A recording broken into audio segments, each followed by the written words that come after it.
بسم اللہ الرحمن الرحیم۔ آج کے سبق میں ذوی الفروض کے احوال میں سے ہم نے تقریباً پڑھ لیے ہیں 11۔ آج کے سبق میں ذوی الفروض کا آخری فرد ہے جسے جد صحیحہ کہا جاتا ہے۔ جد صحیحہ کسے کہتے ہیں؟ سب سے پہلے آپ حضرات نے پڑھا تھا جد صحیح اور جد فاسد۔ تو جد صحیح اور جد فاسد یعنی میت کی طرف نسبت کرتے ہوئے درمیان میں مؤنث کا واسطہ ہو تو وہ جد فاسد ہے، نہ ہو تو وہ جد صحیح تھا۔ اب یہاں پر جد صحیحہ اور جد فاسد ہے۔ اس کی تعریف یہ ہے، جد صحیحہ وہ جدہ ہے کہ میت کی طرف نسبت کرتے ہوئے درمیان میں جد فاسد کا واسطہ نہ آئے۔ جد فاسد کا واسطہ اگر آ گیا تو وہ جد فاسدہ بن جائے گی، یعنی جیسے وہاں پر نانا تھا، اگر درمیان میں نانا کا واسطہ آ گیا تو نانا خود جد فاسد ہے، لہٰذا اس کی وجہ سے جدہ بھی فاسدہ ہو جائے گی۔ پھر جد صحیحہ کی دو حالتیں ہیں، ایک ہے سدس، ایک ہے حجب۔ جد صحیحہ کو ہر حال میں سدس ملے گا، یعنی دو ہی حالتیں ہیں، یا تو یہ محجوب ہوگی، محروم ہوگی، اسے کچھ بھی نہیں ملے گا۔ اگر ملے گا تو پھر جو ہے صرف سدس ملے گا، اس کے علاوہ اور کچھ بھی نہیں ملے گا۔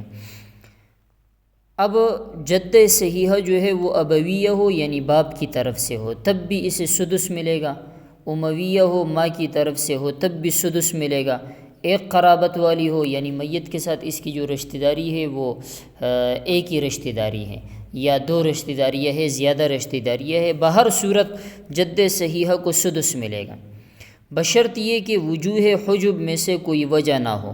وجوہ حجب کل 3 ہے۔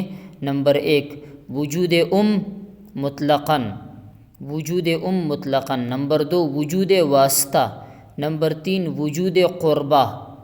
یہ 3 وجوہات جو ہے یہ وجوہ حجب ہے، یعنی ان 3 کی وجہ سے جد صحیحہ یہ محجوب ہوگی۔ اگر یہ 3 صورتیں نہ ہو تو پھر جد صحیحہ کو صرف سدس ملے گا، چھٹا حصہ۔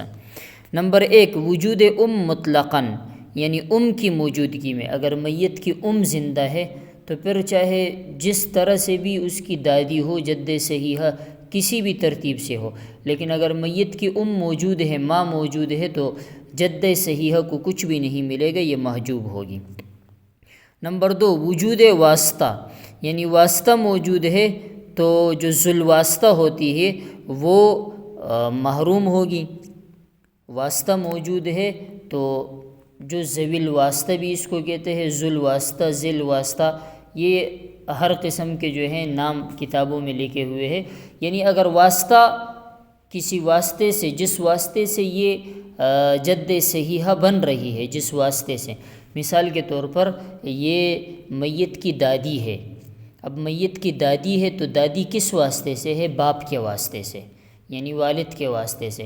جب والد خود زندہ ہے تو پھر ذوی الواسطہ کو تو کچھ بھی نہیں ملے گا، یعنی دادی کو تو کچھ بھی نہیں ملے گا، وہ محروم ہوگی، چونکہ درمیان میں جو واسطہ تھا وہ خود زندہ ہے، یعنی واسطہ، وجود واسطہ موجود ہے تو جو ذوالواسطہ ہے وہ محجوب ہو جائے گی۔ وجود قربہ، ایک قریب کی دادی ہے اور ایک بعید کی دادی ہے، یعنی ایک جو ہے وہ دادی ہے اور ایک دادی کی امی ہے۔ مثال کے طور پر ایک دادی ہے یعنی میت کے والد کی ماں ہے، اور ایک جو ہے میت کے والد کے ماں کی ماں ہے۔ تو اب جو نزدیک والی دادی ہے، قریب والی، وجود قربہ، اگر وہ زندہ ہے تو دور والی جو ہے وہ محروم ہوگی، اگر نزدیک والی کوئی نہیں ہے تو پھر دور والی کو ملے گی۔ تو یہ ان 3 صورتوں میں یہ محجوب ہوگی جد صحیحہ، وجود مطلقاً، وجود واسطہ اور وجود قربہ۔ اگر یہ 3 صورتیں موجود نہیں ہیں تو پھر جد صحیحہ کو صرف سدس ملے گا، سدس کے علاوہ اور کچھ بھی اس کو نہیں ملتا۔